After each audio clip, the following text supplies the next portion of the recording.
Hi అండి, అందరికీ నమస్కారం. Welcome to my channel FI stories. మా కోడలు బంగారం, దానికి నగలు గట్రా అవసరం లేదు. దాని రంగు దగ్గర బంగారం వేసుకున్న దిగదుడిపే. కోడలు రంగు గురించి చెప్తూ తెగ మురిసిపోతూ ఉంటుంది సీతమ్మ. మీరు అదృష్టవంతురాలు కాబట్టి చక్కటి కోడలు వచ్చింది. నాకు వచ్చింది ఎందుకు? నల్లటి తుమ్మ మొద్దుని తాళి కట్టేసి తీసుకొచ్చాడు నా కొడుకు. ఊళ్ళో ఇంకా అమ్మాయిలే దొరకనట్టు రావాల్సిన కట్న కానుకలు కూడా రాకుండా పోయాయి. బంగారం లాంటి సంబంధాలు ఎన్ని వచ్చాయో. వాళ్లలో ఎవరినైనా చేసుకుంటే బాగుంటుందని ఎన్నిసార్లు చెప్పినా చెవికెక్కితేనేగా. ఏమీ మాట్లాడకపోతే ఇంకా చేసుకునే ఉద్దేశం లేదనుకున్నాను గాని ఇలా ఏకంగా ప్రేమించిన అమ్మాయిని పెళ్లి చేసుకుని వస్తాడని అసలు ఊహించలేదు సుమి. మంటెక్కిపోతూ అక్కసుతో చెప్పింది రాధమ్మ. కోడళ్ల రూపులు సరే, గుణాల గురించి తెలుసుకుందాం. సీతమ్మ కోడలు పేరు స్వర్ణ. పని ముట్టుకుంటే ఎక్కడ మాసిపోతానో అన్నట్టు ఉంటుంది. కట్టిన చీర నలగదు, వేసిన జోడు విప్పదు, ఏసీ గది దాటి బయటకు రాదు, షోకేస్లో బొమ్మల్లే ఉంటుంది. సీతమ్మ చేతిలోంచి ఏ పని అందుకోదు. సరికదా, తిరిగి కోడలికి సీతమ్మే చేస్తూ ఉంటుంది. సీతమ్మకు కాలు జారిపడింది.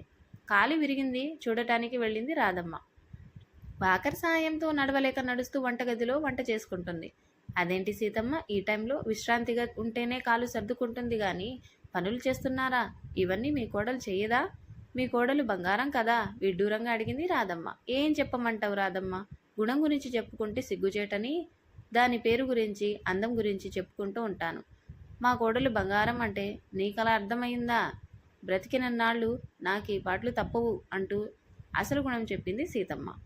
ఆవిడను చూస్తే జాలేస్తుంది. కొద్దిసేపు పిచ్చపాటి మాట్లాడుకుని ఇంటికి బయలుదేరింది రాధమ్మ. రాధమ్మ కోడలు పేరు రాగిణి. రాగిణి పేరులో ఉన్న రాగిలాగే గుణాలన్నీ మంచివే.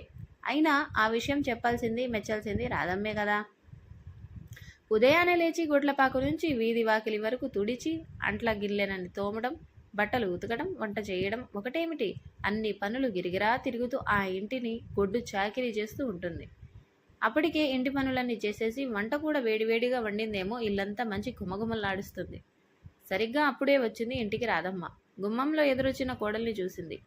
పనులన్నీ చేసేసి ఉన్నందుకు కట్టిన చీర నలిగింది. పాదాల మడతలు పగిలిపోయాయి. ముఖమంతా చెమటలు పట్టుకున్నాయి.